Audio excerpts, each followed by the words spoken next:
इरिस्ट्रा TV के मोइज़्ज़ नाजरीन अस्सलाम वालेकुम। नाज़रीन, न्यूजीलैंड ने पाकिस्तान दौरे को मुलतवी करने के बाद भारत का दौरा भी मुलतवी कर दिया।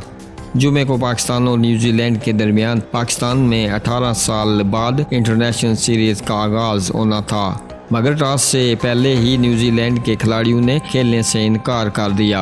नाज़रीन, न्यूजीलैंड के खिलाड़ियों और गवर्नमेंट का कहना था कि इनको इत्तला मिली है कि इन पर रास्ते में हमला हो सकता है, इसलिए वो अभी मजीद पाकिस्तान में नहीं रह सकते। पाकिस्तान के वज़ीर आज़म इमरान खान ने खुद भी न्यूजीलैंड की वज़ीर आज़म को टेलीफोन किया और इनको सिक्योरिटी की पूरी क्लियरेंस दी। इसके बावजूद भी न्यूजीलैंड की वज़ीर आज़म ने दौरा मुलतवी कर दिया।